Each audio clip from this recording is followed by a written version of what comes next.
S'il y a une chose que de nombreuses femmes partagent sans distinction de catégorie sociale, pauvres, riches, analphabètes ou intellectuels, c'est la violence. Que ce soit des coups et blessures, une mutilation, un viol, un mariage célébré trop tôt ou toute autre forme de violence dont sont victimes les filles et les femmes, les violences ont toutes une même caractéristique. Ce sont des actions dirigées contre les femmes et les filles simplement du fait de leur sexe. Comment bâtir des alliances pour mettre fin à ces violences basées sur le genre? Vous trouverez des éléments de réponse dans un reportage que vous proposera la rédaction de Parole des femmes.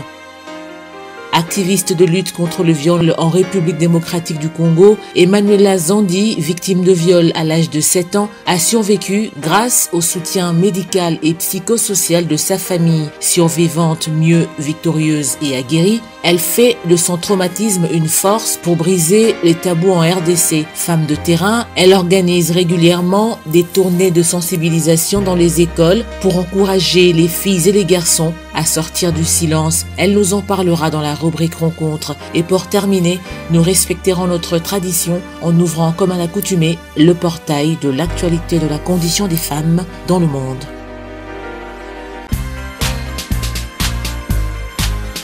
Bonsoir à toutes et à tous et merci de votre fidélité à ce magazine féminin Parole des femmes. Ce soir, nous parlerons des VGB qui sont les violences basées sur le genre, l'un des fléaux les plus répandus dans le monde. Ce sera en compagnie d'Emmanuela Zandi qui est activiste de lutte contre le viol ici en République démocratique du Congo. Avec notre invité, nous parlerons stratégie pour mettre fin à ces violences. Ce sera donc tout à l'heure, juste après ce reportage qui nous fait un état des lieux des VGB ici en RDC, pourquoi pas en Afrique. Regardez. Les violences dont sont victimes les femmes ne constituent pas un fait social nouveau. L'intérêt accordé à cette question est un fait qui marque surtout notre époque et plus particulièrement les 2 dernières décennies.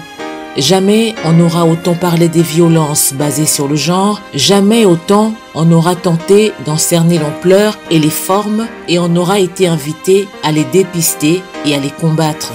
L'action sur le terrain des organisations des femmes dans le monde a fini par porter la question sur le devant de la scène internationale dans leur lutte pour obtenir l'égalité et la reconnaissance de leurs droits dans de nombreux domaines. Les femmes ont appelé l'attention sur le fait que la violence à leur égard ne résulte pas de la nature humaine et de comportements individuels répréhensibles, mais qu'elle est profondément enracinée dans les relations structurelles d'inégalité entre hommes et femmes fondées par le patriarcat. Jusqu'alors, on hésitait à en parler ou à intervenir sous prétexte qu'il s'agissait d'une histoire privée.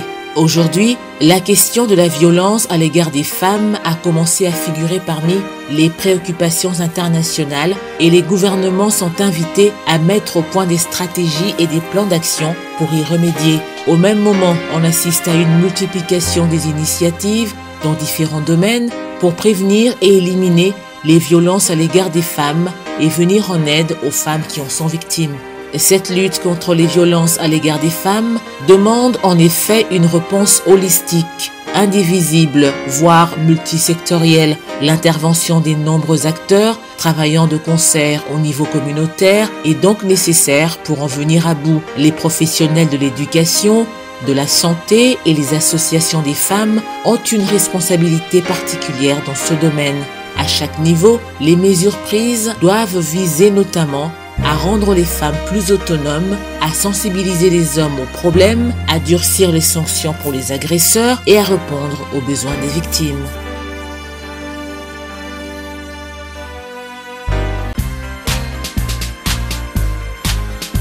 Merci à vous de nous rejoindre dans la deuxième partie de ce Parole des femmes consacrée, vous le savez, à la rubrique rencontre, avec ce soir, comme annoncé, Emmanuela Zandi qui nous fait honneur d'être parmi nous à travers, bien entendu, ce programme féminin Parole des femmes. Rappelons qu'Emmanuela Zandi est une activiste de lutte contre le viol ici en République démocratique du Congo. Bonsoir Emmanuela. Comment allez-vous ? En tout cas, c'est un honneur. Ça fait tellement longtemps que nous avons pu vous recevoir sur ce plateau. Et depuis, qu'êtes-vous devenue ? Je suis restée la même personne, mais j'ai quand même assez intensifié les actions pour lutter considérablement contre les violences basées sur le genre. Bien sûr, c'est vrai qu'on en parlera aujourd'hui. Les VBG, les violences basées sur le genre, qui, on l'a dit dans le reportage, l'un des fléaux les plus répandus dans le monde et qui commence à prendre de plus en plus forme ici en RDC. Il faut en parler pour justement arrêter l'hémorragie. Alors rappelons tout de même si c'est dur encore à entendre, mais il faut le rappeler parce que ça fait partie de votre vie. Et survivante d'un viol, à l'âge de 7 ans, vous avez fait de ce trauma une force pour briser le tabou. À qui devez-vous cette force? À moi-même. Ah, d'accord. Je la dois à moi-même. J'ai fait beaucoup d'efforts pour pouvoir m'en sortir.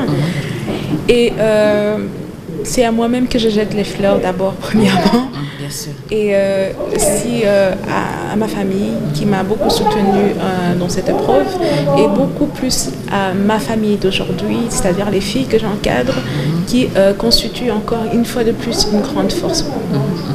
Vous souhaitez que les survivantes soient beaucoup plus appelées des victorieuses. Est-ce qu'il y a une raison particulière? Oui, tout d'abord, quand on est victime de violences sexuelles, on est d'office appelée survivante pour qu'on puisse sortir de cette peau de victime pour regarder l'avenir d'une autre manière, peu importe ce qui nous est arrivé. Et moi, je me dis, on ne peut pas survivre toute la vie. Il faudrait qu'on arrive à une certaine victoire, qu'on sache se regarder dans un miroir et se dire ça m'est arrivé, mais c'est pas la fin du monde. Et je vais continuer à me battre. Et c'est pour ça que j'aime bien qu'on appelle les survivantes, en tout cas celles qui, aujourd'hui, avec beaucoup de courage, avec beaucoup de résilience, qui ont brisé les silences, sont arrivées à se reconstruire. Je souhaite vraiment qu'elles soient appelées victorieuses, parce que c'est une vraie victoire. C'est vrai, vous êtes activiste de lutte contre le viol, qui ne concerne pas seulement les jeunes filles, mais aussi les femmes d'une manière générale. Mais vous misez beaucoup plus sur la jeune fille. Est-ce qu'il y a une raison particulière? Oui, il y a une raison particulière. Les jeunes filles sont les plus oubliées. En ce moment où je vous parle, on considère qu'une jeune fille ne peut pas avoir une voix, une parole et des mots pour défendre sa propre cause. On considère qu'on est des sous-femmes. Et ça, ce n'est pas du tout bien. Et c'est pour ça que je me penche, parce que les jeunes filles, sans pour autant revenir sur l'avenir, c'est les présents, c'est l'avenir. C'est elles qui sont appelées à devenir de femmes demain. Alors s'il n'y a pas une éducation de base qui soit solide, quel genre de femmes aurons-nous demain? Est-ce que vous vous imaginez? Alors oui, les jeunes filles sont ma priorité. Absolument. Et à travers des journées de sensibilisation que vous organisez en compagnie des victimes, vous insistez sur la dénonciation. Quelle est l'importance de cet aspect, on va dire, psychologique pour justement permettre à ces victimes de s'en sortir? Alors, dénoncer le cas de viol qu'on a subi, c'est la première partie vers la guérison et pour qu'on puisse avoir de l'aide. Vous le savez très bien, autant que moi, combien les violences basées sur le genre et encore de manière spécifique les violences sexuelles sont des violences assez traumatisantes. Donc, c'est-à-dire que la personne va être traumatisée toute sa vie si elle n'est pas prise en charge. Donc, c'est-à-dire que quand on demande aux survivantes de pouvoir dénoncer, ça veut dire juste qu'elles veulent commencer une autre vie pour pouvoir s'en sortir dans cet état de traumatisme dans lequel elles vont s'enfoncer. Et bien sûr, les traumatismes n'atteignent pas les gens de la même manière. Il y en a pour qui c'est très fort, il y en a pour qui c'est moins léger ou c'est léger, donc ça dépend d'une personne à une autre. Mais ce que je sais, c'est que quand une enfant a été violée dans l'âge adulte, les traumatismes sont beaucoup plus graves. Donc il faut absolument une prise en charge, que ce soit une prise en charge psychosociale, que ce soit une prise en charge médicale, le package qu'on appelle la prise en charge holistique, c'est très important pour les survivantes et c'est pour ça qu'on insiste beaucoup pour qu'on puisse dénoncer les cas. Mais bien sûr aussi, c'est pour éviter ou limiter l'impunité dans le pays. Il faudrait qu'on arrive à dénoncer les cas de violence sur les femmes, sur les filles, pour que la justice puisse s'en saisir et punir le bourreau. C'est important, parce que oui, on ne peut pas rester comme ça. Ça fait très longtemps que ça dure. Alors, il faut qu'on bouge. Est-ce facile de les convaincre? C'est vrai, vous insistez sur la dénonciation, c'est très bien, mais il faut les convaincre pour le faire. Est-ce facile? Il faut trouver des mots justes. Alors, ce n'est pas du tout facile. Il y a la culture chez nous. Les pesanteurs. Hein. Oui, il y a vraiment cette culture de cacher. Alors chez nous, on dit parfois, ça va ruiner l'honneur de la famille si on dénonce des cas de violence. Et moi, j'ai toujours tendance à dire aux parents, est-ce que c'est l'honneur de la famille qui vous préoccupe ou le bien-être de votre enfant par moment? C'est ça que je leur demande parfois. Alors, c'est une culture que l'on a, mais c'est parce qu'on marginalise et on traumatise les survivantes. Quand une femme, quand une fille dit avoir été victime des violences sexuelles, la première des choses, on lui pose la question, comment étais-tu habillée? Comment est-ce que tu t'es retrouvée là? Et c'est pas normal. On ne peut pas opposer les viols à l'habillement. On ne peut pas opposer les viols à quelque sorte de circonstances dans laquelle on se retrouve. C'est un viol. On ne se fait pas violer, on est violé. Donc, à un moment donné, il faut arrêter de culpabiliser les survivantes par rapport à ce qui leur est arrivé. C'est impossible comme... non, mais vous traumatisez encore davantage les personnes qui, en elles-mêmes, déjà, sont beaucoup plus traumatisées. Mais c'est vrai, hein, on accuse les jeunes filles d'être mal habillées, mais on voit aussi des cas un peu bizarres, comme des bébés qui sont violés. Là, on ne peut quand même pas faire allusion à l'accoutrement. Ça n'a rien à voir avec l'accoutrement, cette question. C'est vraiment une question d'éducation, c'est vraiment une question... je ne sais pas comment est-ce que moi je pourrais expliquer les viols, parce que c'est tellement fort pour moi. Mais ça n'a rien à voir avec une jeune fille, ça n'a rien à voir avec une femme, ça n'a rien à voir. Pas du tout. C'est juste l'envie de nuire à l'autre. De détruire. De détruire. Absolument. Vous organisez des rencontres que vous appelez club d'amis, c'est ça? Nous les appelons Mazungumzo ya wasichana wajasiri. C'est en swahili, c'est-à-dire les conversations des filles courageuses. Ok. Alors, dans ces conversations, c'est une organisation communautaire où on est là, effectivement, pour aider les jeunes filles à s'en sortir. Vous savez, quand on a été victime, pas forcément seulement de violences basées sur le genre, il y a d'autres questions de jeunes filles, par exemple le mariage précoce, il y a les questions de santé sexuelle et de reproduction qui englobent en tout cas une bonne partie de ces questions, où les filles n'ont pas accès par exemple aux serviettes hygiéniques, où elles ont été trompées très très jeunes parce qu'on ne leur a pas parlé de la sexualité. Il y a autant de questions, donc ça veut dire qu'on rencontre, on organise ces genres de conversations avec les filles, ça leur permet de mettre leurs propres mots à leurs propres expériences. Et c'est une thérapie collective, comme on l'appelle. Ça leur permet à elles de se retrouver dans un endroit où elles rencontrent d'autres filles qui parlent de leurs expériences. Et c'est le début de la guérison, mais on ne se limite pas là. On prend les cas les plus prioritaires, par exemple, qui nécessitent une prise en charge, et comme ça, on établit une prise en charge individuelle par rapport à tel ou tel autre cas, et on arrive à aider la survivante à aller mieux, et pourquoi pas à se réintégrer dans la communauté. Et quels bénéfices tirez-vous de ces échanges avec les filles, notamment ?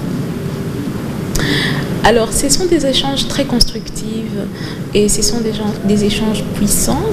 Parce que là, comme je l'ai dit tantôt, la première des choses à faire, c'est de parler, de s'exprimer, de briser le silence. C'est vraiment la première étape de la guérison. Et là, on détraumatise les filles. On les accompagne psychologiquement et socialement pour qu'elles arrivent non seulement par rapport à ce qui leur est arrivé, mais elles-mêmes à se réapproprier la cause de droit de jeunes filles, parce que personne ne défendra leurs droits à leur place. Il faudrait que chacune d'elles soit en mesure de se défendre et de dire que oui, je mérite peut-être, oui, je suis puissante, je suis courageuse, je suis déterminée à accompagner, pourquoi pas, mon pays au développement. Donc, ce qu'on fait, c'est qu'on veut rendre les filles les acteurs, les actrices de développement du pays. Et ça, vous allez vous en étonner peut-être, mais je suis très convaincue et je crois en la capacité de filles à pouvoir apporter un changement assez positif pour notre pays. Absolument. C'est vrai que nous parlons ce soir des VBG.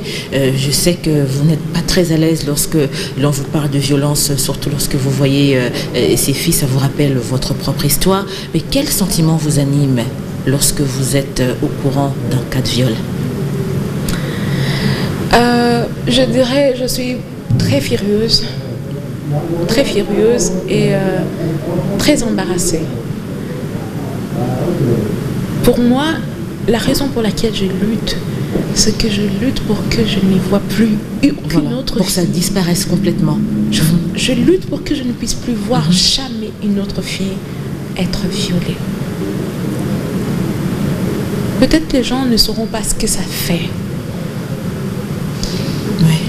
Mais vous êtes peut-être l'oncle, vous ne savez pas, mais ça vous atteint d'une manière ou d'une autre.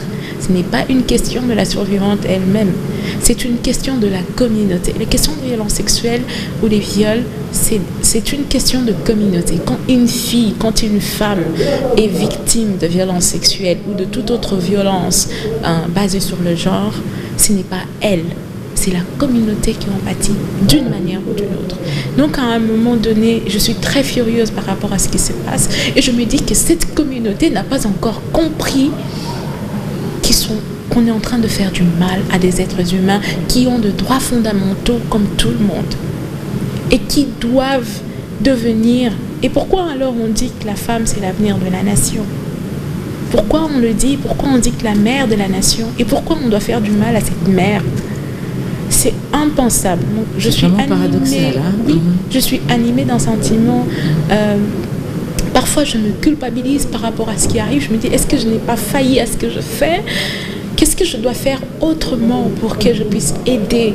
Qu'est-ce que je dois faire? Je suis toujours en train de chercher de nouvelles manières de faire les choses, mais à un moment donné, on est aussi buté parce qu'on n'a pas beaucoup de soutien dans ce sens, vraiment, et c'est beaucoup plus dommage. Donc on devrait avoir... je salue d'ailleurs quand même les efforts qui sont en train d'être faits au niveau national par rapport aux lois sur les questions de violence basées sur le genre. Mais il faut encore beaucoup plus d'efforts parce que là, maintenant, on est vraiment buté. La plupart du temps, on pense que les violences, c'est à l'Est. Les violences sont partout. Et on n'est pas épargné, pas du tout. On n'est pas du tout épargné. On est à Kinshasa, les violences sont à Kinshasa. Il y en a beaucoup d'ailleurs, vous l'avez entendu, vous le voyez peut-être assez. Des petites filles d'ailleurs de 12, de 13, voire même de 5 ans. Et c'est incroyable. Donc c'est-à-dire que la violence domestique est beaucoup plus perpétrée ici. Mais le fait est que les gens n'en parlent pas assez. Alors je vois que maintenant quand même, il y a cette volonté de vouloir dénoncer ces cas de violence. Et je me dis, surtout pour les enfants, moi je parle surtout pour les enfants, pour les adolescentes ou pour les adolescents, ça devrait être un devoir citoyen de pouvoir dénoncer les cas de viol. Absolument. Parce que c'est une atteinte à la vie d'une personne. Vous atteignez la dignité d'une personne. Vous ne vous imaginez pas combien, si vous gâchez la vie d'un enfant, quel est son avenir? En tout cas, s'il y a une chose que les femmes partagent, c'est bien sûr les violences, sans distinction de race, disons ça comme ça. C'est vrai qu'il existe également différentes formes de violence, mais quelles sont les plus régulières? Est-ce qu'il existe des signes avant-coureurs pour reconnaître vraiment que cette personne est victime des violences? Les plus fréquents maintenant, il y a plusieurs sortes de violences sexuelles, plutôt des violences basées sur le genre, notamment les violences physiques, les violences sexuelles, les violences morales, économiques, les violences institutionnelles. Mais les plus fréquents, c'est beaucoup plus les violences sexuelles, les violences physiques et les violences conjugales. Bon, la plupart du temps, il y en a des violences morales, il y en a des violences économiques, mais personne n'ose en parler, personne n'ose dénoncer. C'est même devenu seconde nature, hein? Exactement. Personne n'ose dénoncer parce qu'on estime d'un côté que c'est assez normal, mais vous ne pouvez pas avoir un mari qui vous coupe les vivres. C'est une violence économique. Ça, c'est jamais. Donc, il y en a d'autres femmes qui subissent presque tous les types de violences en un seul. Non seulement elle est battue chez elle à la maison, on parle d'une violence conjugale. Il y a, quand on parle de violence conjugale, directement on voit les violences physiques. Elle est violée sexuellement par son propre mari. Donc il y a tellement des femmes qui elles vivent ça. Et puis en même temps, le mari lui coupe de vivre. Donc c'est grave. Elles sont victimes à temps plein. Peut-être qu'elles ne savent pas qu'elles sont victimes. Peut-être qu'elles trouvent ça normal, surtout quand on est en Afrique. Oui, il y a cette culture patriarcale dans laquelle nous vivons qui, empêche les femmes à pouvoir s'exprimer par rapport à ce qu'elles vivent. Mais c'est une culture que moi je pense que chaque culture n'est pas mauvaise. Hein. Il y a mais une culture qui ne favorise pas du tout les droits humains, c'est une culture à bannir. Parce que chacun a ce droit. Et les droits de chacun doivent se faire valoir. Et ça, c'est inconditionnel. Alors, s'il y a des cultures qui ne nous favorisent pas, qui ne favorisent pas aux femmes de pouvoir s'exprimer par rapport à ce qu'elles vivent, alors il faudra qu'on les bannisse. Et ce que je dis souvent, c'est que personne n'a le droit de lever la main sur une femme. Peu importe.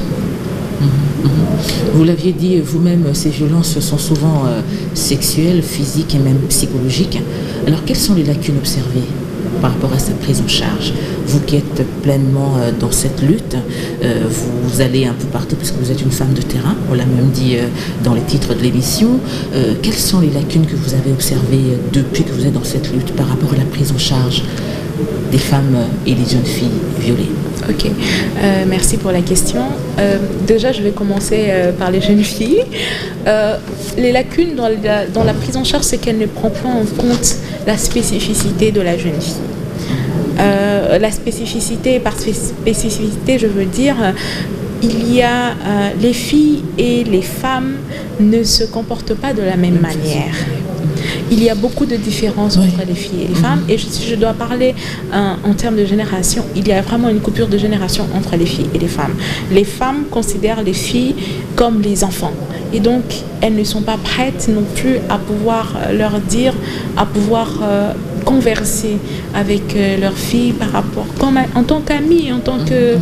Oui, pour préparer la jeune fille à la question, par exemple, de sexualité ou à la question de la vie courante, normale, par rapport peut-être aux problèmes menstruels ou... tous les problèmes en fait que la jeune fille peut rencontrer et qui demande une certaine orientation de la part de sa mère. Et ça, c'est assez difficile, ce qui fait que les jeunes filles sont très très très lourdes à pouvoir dénoncer les cas de viol ou tout autre cas parce qu'elles ne savent pas à qui elles doivent se confier exactement. Parce que on a peut-être déjà reçu des filles qui viennent avec leur maman à nos bureaux mais qui disent non, je ne veux pas que ma mère soit là quand je te parle. Donc tu sens qu'il y a vraiment un problème dans ce sens. Je pense qu'il y a ces problèmes de spécificité et une prise en charge tellement bien détaillée des adolescentes parce que c'est quand même un âge assez compliqué où plusieurs personnes ne comprennent pas cet âge. Donc c'est important d'avoir des spécificités. Si je dois parler de la prise en charge de manière générale, ce qu'on appelle la prise en charge holistique qui comprend une prise en charge médicale, une prise en charge juridique juridique, une prise en charge psychosociale, une réinsertion sociale. Alors, ce qui évolue beaucoup plus mieux, c'est la prise en charge médicale, parce que il y a des structures médicales qui sont préétablies et qui servent en ce moment de pont pour cette prise en charge. Donc, comme on a des centres de santé, des zones de santé un peu partout, c'est quand même assez bien. Et on a senti, par exemple, avec le docteur Mukwege, comment la prise en charge médicale, elle était quand même assez avancée. Ce qui est difficile, c'est la prise en charge juridique. Il y a vraiment beaucoup de lacunes parce qu'aujourd'hui, on est censé payer les frais des tribunaux pour qu'on puisse ouvrir un dossier sur les cas de violences sexuelles. Et ce n'est pas du tout évident. Si on doit parler par exemple des petites filles des 10, des 11, de 12 ans, ce n'est pas évident. Et pourtant, c'est ça qui font des nations, la justice. Alors, si les victimes ou les survivantes ne sont pas en mesure de se rendre accuser leur bourreau par manque de moyens, c'est quand même assez dommage. Alors, je dois parler aussi de la prise en charge psychologique. La prise en charge psychologique aussi, elle est assez lente. Puisqu'en fait aujourd'hui on remarque qu'il n'y a pas d'abord de structure psychologique de prise en charge, il n'y en a pas assez et plusieurs personnes ne sont pas non plus formées pour prendre en charge spécifiquement les cas des violences sexuelles. Vous pouvez être psychologue, assistante sociale, mais si vous n'avez pas une formation pour pouvoir prendre en charge, vous allez tomber dans les jugements. Et c'est ce qui fait que parfois on arrive à des structures où vous allez rencontrer une assistante sociale et qui dit à l'enfant non, tu n'en parles pas parce que si tu oses en parler et que les gens les sachent, tu ne vas pas te marier. Et ça, c'est traumatiser quelqu'un. Donc il faut vraiment que les personnes qui prennent en charge, je les encourage parce que parfois c'est vraiment c'est quelque chose d'assez assez compliqué. Mais elles prennent de leur temps, elles prennent de leur énergie, mais au-delà de ça, il faudrait que les personnes qui viennent vers vous se sentent beaucoup plus à l'aise à vous parler. Et pour ça, il faut en même temps avoir une petite formation pour vous mettre non seulement dans la peau de la personne qui vient vers vous et éviter en fait tout jugement. Et c'est très important. À l'instant, vous le disiez, il y a des cas où vous êtes obligé de payer des frais pour ouvrir un dossier, raison pour laquelle... Pas tous les cas d'ailleurs. Raison pour laquelle dans certaines familles, il faut, entre guillemets, trouver la solution à l'amiable entre la victime et son bourreau. Comment peut-on améliorer justement cette question qui prend de plus en plus forme? La fille a peur de dénoncer peut-être pour ne pas perdre sa dignité, aussi au vu de tout le monde, par manque de frais de la part de la famille, parce que le bourreau est assez friqué. On veut tout simplement trouver une solution amiable. Comment peut-on améliorer cet aspect des choses? Alors, dans un premier temps, il faudrait que la justice puisse aider les survivantes à pouvoir déposer plainte de manière gratuite, par exemple. Une question pour faire avancer les questions de lutte contre le VBG, mais également une question de faire bannir l'impunité en République démocratique du Congo, mais également abroger les délits de prescription, c'est-à-dire que le cas de violence sexuelle, par exemple, n'efface pas plus d'un mois en procès. Parce que plus ça traîne, plus ça traumatise, plus les gens sont en train de lâcher. Voilà. Ils ne veulent pas aller au bout de ce qui les amène. Donc c'est important, surtout que les cas de violence sexuelle puissent être pris en priorité, en tout cas au niveau de la justice congolaise. Et pourquoi pas, je soutiens toujours l'idée de créer un tribunal pénal pour les violences sexuelles, où ce tribunal sera spécialement créé pour aider à la lutte contre l'impunité et pourquoi pas contre toute forme de violence sexuelle ou enfin toute forme de violence basée sur le genre. Le gouvernement de la RDC avait lancé dernièrement un numéro vert, le 122, pour dénoncer toute forme de violence. Comment évaluez-vous ce travail, cette mesure ? Je pense que le numéro vert a toujours existé, déjà à l'époque où la présidente de l'Assemblée, Janine Mabunda, était là, et aujourd'hui on reprend. Je pense que c'est une bonne approche, mais il faudra que ces numéros soient accompagnés d'une bonne stratégie de communication pour permettre aux gens de pouvoir faire appel et que ce soit dans cette même logique, s'il y a un numéro vert, qu'il y ait quand même de gens professionnels qui travaillent d'arrache-pied pour que à chaque fois qu'il y a une survivante qui appelle ou une victime, je veux dire, qu'elle soit prise en charge de manière directe et là ça peut marcher, mais il faut vraiment une bonne stratégie de communication. Il faut faire des campagnes de sensibilisation, de tolérance zéro pour les cas de victimes de violences basées sur le genre. C'est important parce qu'il y a beaucoup de gens qui ne savent même pas que les numéros verts existent. Voilà. Alors il faut beaucoup de communication, une bonne stratégie et pourquoi pas. Ce qui est bizarre, c'est que la plupart du temps, on a l'impression de voir des personnes qui veulent agir à la place des autres. Non. Ou bien réfléchir à la place des autres. Ce qui est important, c'est que les communautés ne se ressemblent pas. Chaque communauté a sa spécificité et chaque communauté a sa manière qu'elle peut engendrer ou accoucher pour pouvoir gérer certains problèmes, notamment les questions de violence basées sur le genre. La culture au Bandundu n'est pas la même qu'au Congo central, donc il faut prendre en compte cette spécificité sociétale pour pouvoir communiquer. Évidemment, parce qu'aujourd'hui, les questions de sensibilisation, ça ne passe plus vraiment assez bien. Donc, on opte pour les dialogues communautaires, ce qui permet de mettre en face de vous les personnes qui sont concernées et vous le laissez discuter elles-mêmes. Elles vont trouver elles-mêmes des solutions. Parce que oui, on n'a pas besoin d'apporter des solutions aux communautés. C'est à elles-mêmes de proposer des solutions par rapport à ce qu'elles vivent, par rapport à leur mode de vie et à leur société. Impliquer les hommes dans cette lutte des violences faites à la femme est l'une des solutions majeures d'ailleurs pour éradiquer le phénomène.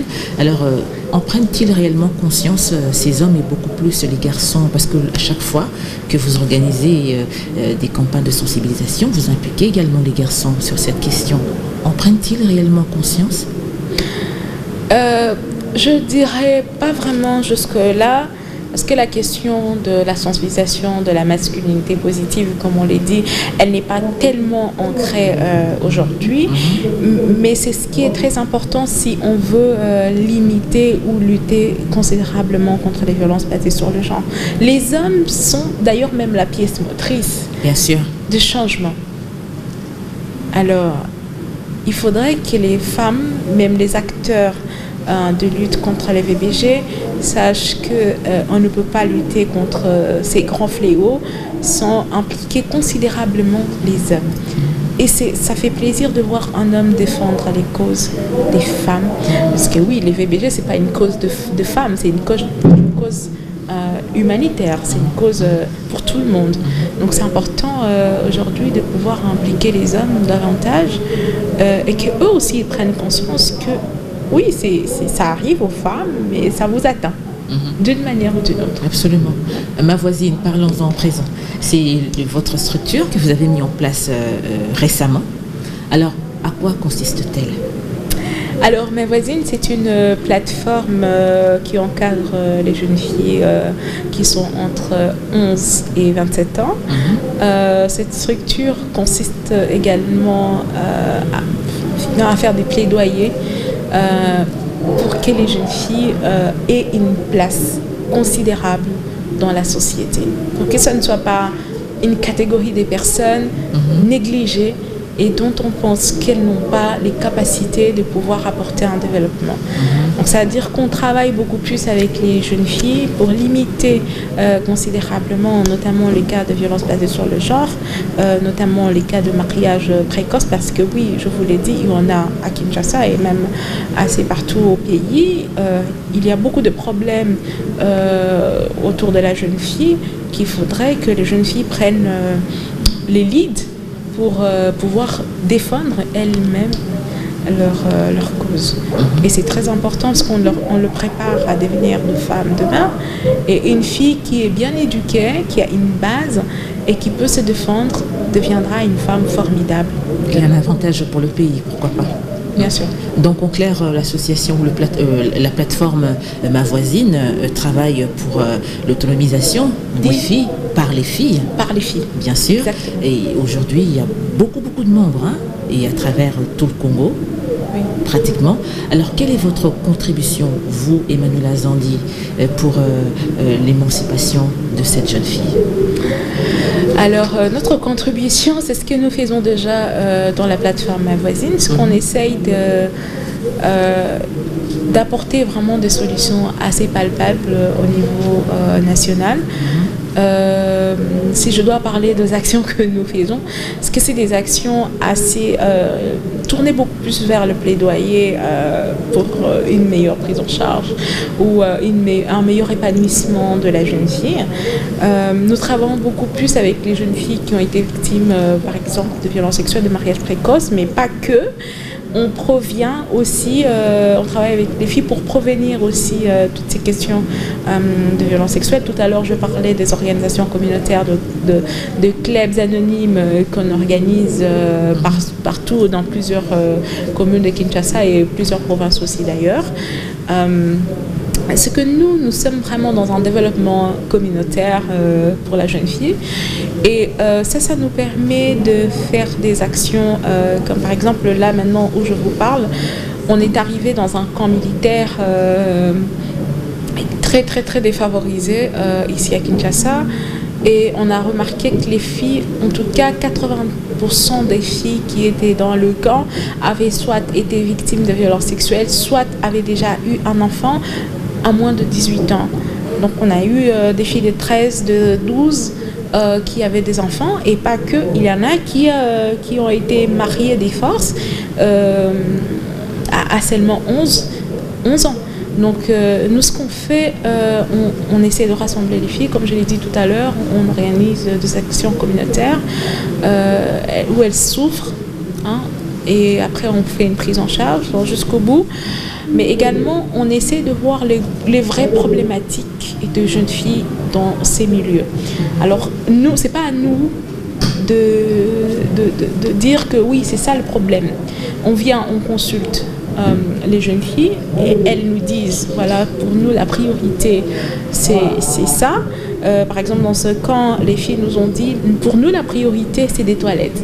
Parce qu'on n'a pas de toilettes du tout et c'est impossible. Parfois, on se fait violer parce qu'on va aux toilettes tard dans la nuit.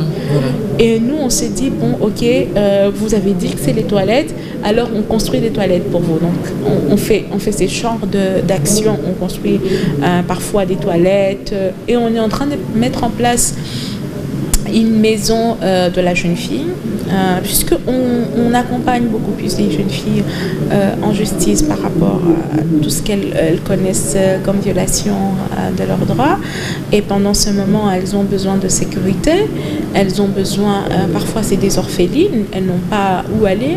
Alors la maison de la jeune fille servirait aussi d'un espace sûr où les filles peuvent venir s'exprimer ou apprendre par rapport à telle ou telle autre question, notamment la santé sexuelle et des reproductions.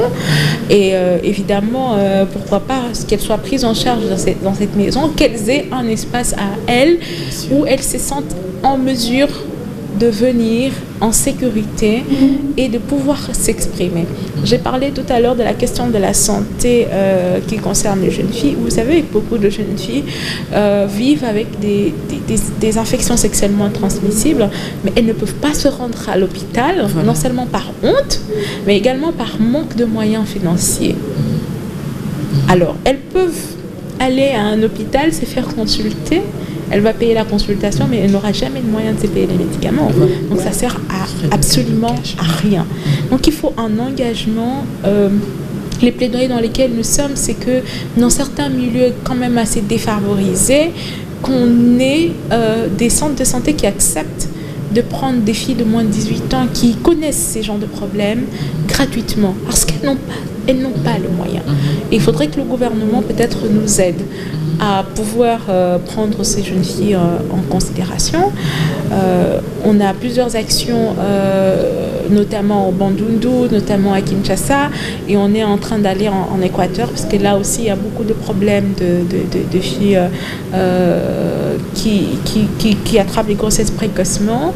Donc on est en train de vouloir expanser l'organisation de manière à ce que les filles puissent non seulement se rapproprier la cause, mais elles puissent sentir qu'elles ont un devoir aussi à jouer.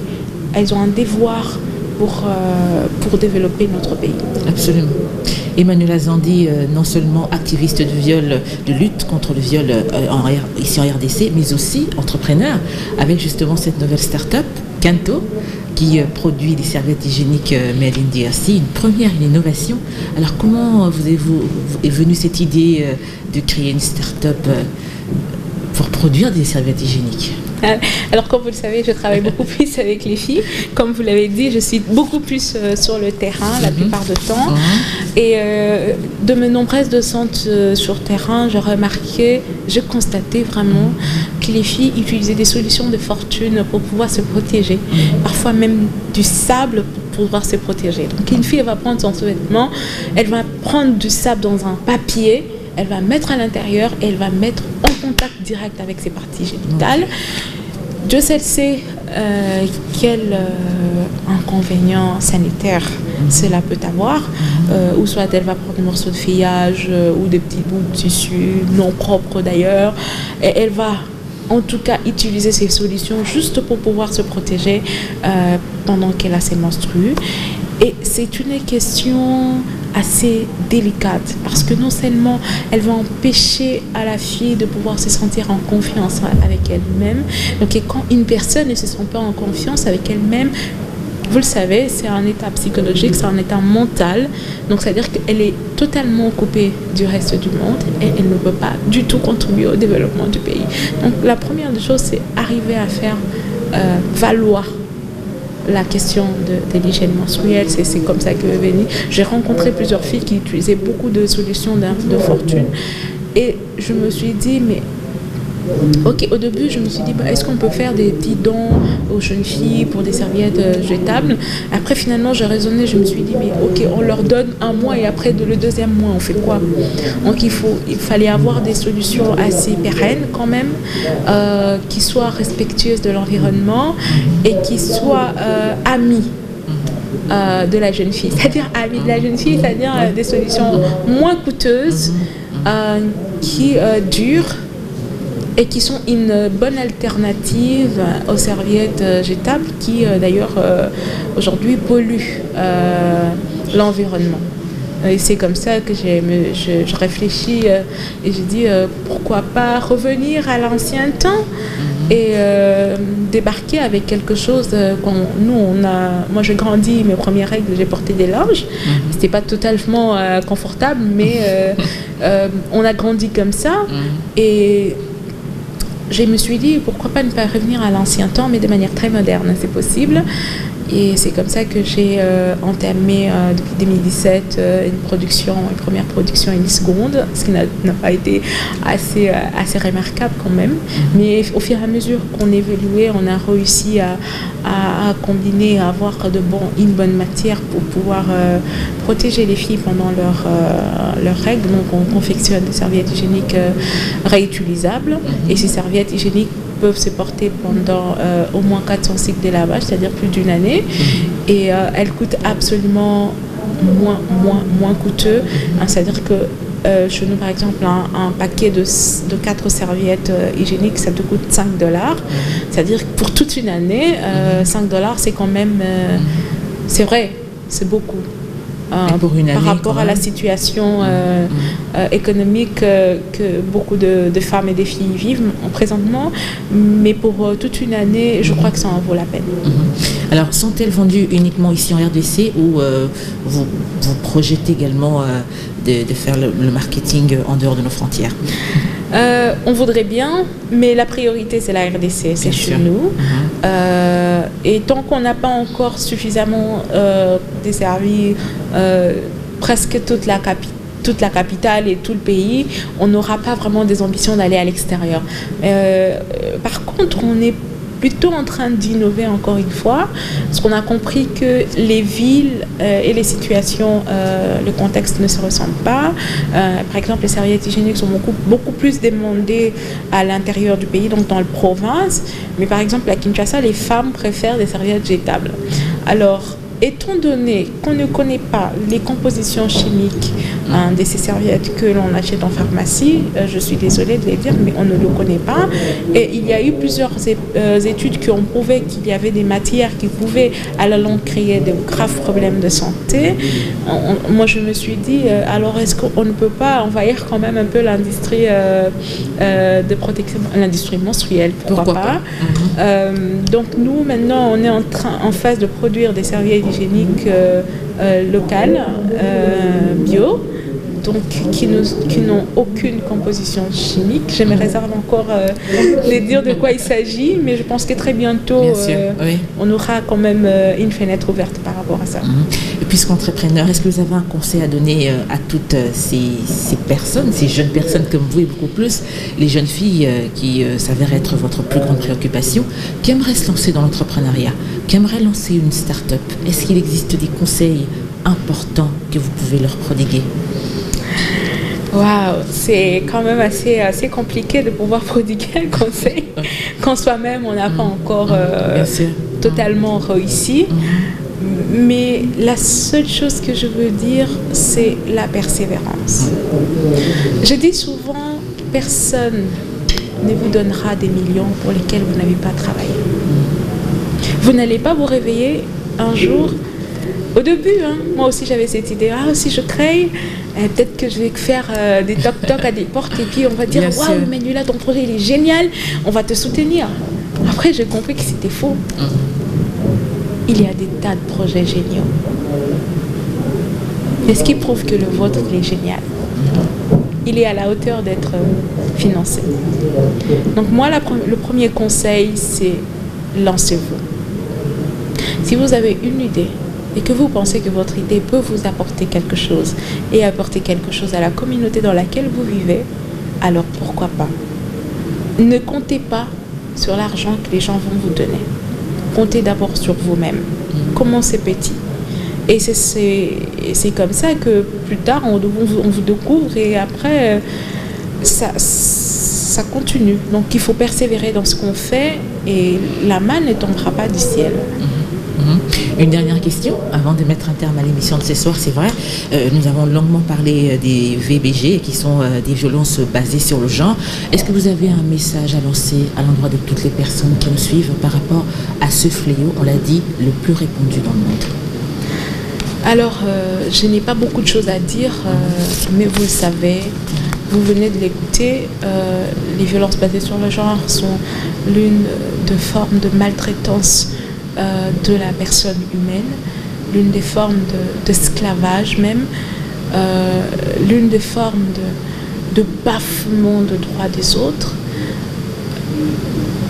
Et il n'y a pas vraiment de mots pour expliquer, les vrais mots n'existent pas, pour expliquer les conséquences de ces violences basées sur le genre. Et si vous êtes femme, homme, enfant, ça dépend. Il faudrait que vous sachiez que vous faites du mal aux autres. Et tôt ou tard, ces mal vous rattrapera. Bien sûr. Parce que, comme je l'ai dit, c'est une question de communauté. Ce n'est pas une question d'une seule personne. Donc, il faudrait que les acteurs qui travaillent dans les questions de violence basées sur le genre puissent se rapproprier davantage. Et d'ailleurs, félicitations pour les travaux qui continuent d'être abattus. Il faudrait que le gouvernement puisse accompagner ces acteurs, que les gouvernements mettent en place des stratégies assez valides, assez fortes pour pouvoir lutter considérablement contre le VBG, mais également à la population, il faudrait que vous sachiez que c'est punissable par la loi. Vous ne pouvez pas toucher un homme, une femme, un enfant sans son consentement. Et d'ailleurs, que s'il s'agit d'un enfant, il n'y a pas de consentement avant l'âge de 18 ans. Donc, c'est important que les gens prennent conscience de la gravité que les violences basées sur le genre causent sur la personne, sur le mental de la personne. Et finalement, on veut tous voir notre pays avancer, on veut tous voir notre pays émerger. Alors il faudra qu'à un moment donné, on se ressaisisse, qu'on prenne conscience de ce qu'on est en train de faire. Parce que moi, je me dis, on ne viendra pas, on ne nous jugera pas par rapport à tel ou tel autre dirigeant qui n'a pas été à la hauteur de sa tâche. On jugera un pays par rapport à ces hommes, à ces femmes qui sont là et qui ont la capacité de faire quelque chose, mais qui se taisent. C'est par nous qu'on jugera. Vous aviez la capacité, mais vous vous taisez. Vous faites semblant, comme si rien n'était. L'inaction des personnes qui ont la capacité, qui ont le pouvoir. Et c'est vraiment une honte pour une nation de pouvoir voir ses filles, ses enfants périr comme ça, sans qu'elles ne puissent bouger. C'est vraiment une honte. Et on devrait tous avoir honte. Que l'on vous amène une fille de 11 ans qui a été mariée des forces, qui a un enfant et qui a une grossesse, elle a 14 ans maintenant, qui a contracté le VIH, qui a été battue par son foutu, je ne sais pas comment dire, mais son prétendu mari dans ce pays. On vous amène de filles de 13 ans qui mettent au monde du jour le jour.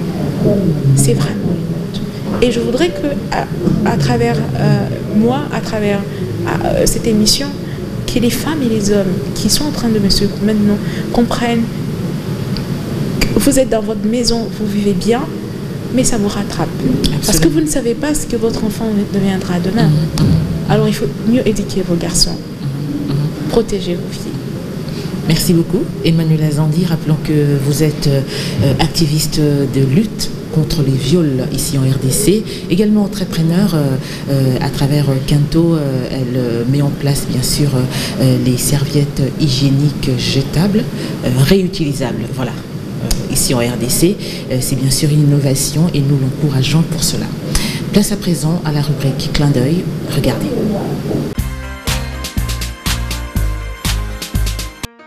Voici pour vous l'actualité de la condition des femmes dans le monde. Une rentrée des classes sous surveillance en ces temps de Covid en France, un contexte qui ne doit pas faire oublier que l'école reste un domaine où l'égalité filles-garçons n'est pas toujours acquise. Malgré des meilleurs résultats scolaires, les filles sont souvent sous-représentées dans certaines filières, notamment scientifiques et technologiques, et plus tard confrontées au plafond de verre. En 2017, elles sont 84% en France à obtenir leur baccalauréat contre 74% des garçons, selon les chiffres de l'éducation nationale française, soit 10 points d'écart. La même année, elles sont pourtant 2 élèves sur 5 en terminale de filière scientifique traditionnellement conçue comme prestigieuse. L'inégalité ne se joue pas seulement au niveau de l'orientation, mais aussi dans la cour de récréation, dans les manuels scolaires et dans l'interaction des jeunes. C'est dès le plus jeune âge que s'ancrent certaines représentations sexuées du monde dans l'imaginaire des enfants et l'école joue un rôle primordial dans la déconstruction de celles-ci.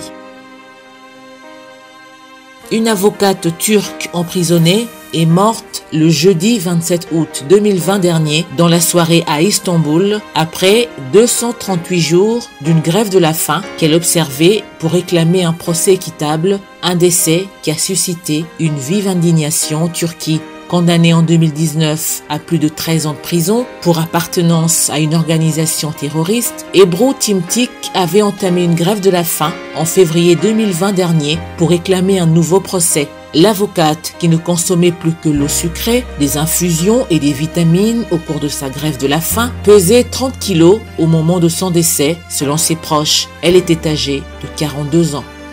Et ce sera tout pour l'actualité de la condition des femmes dans le monde.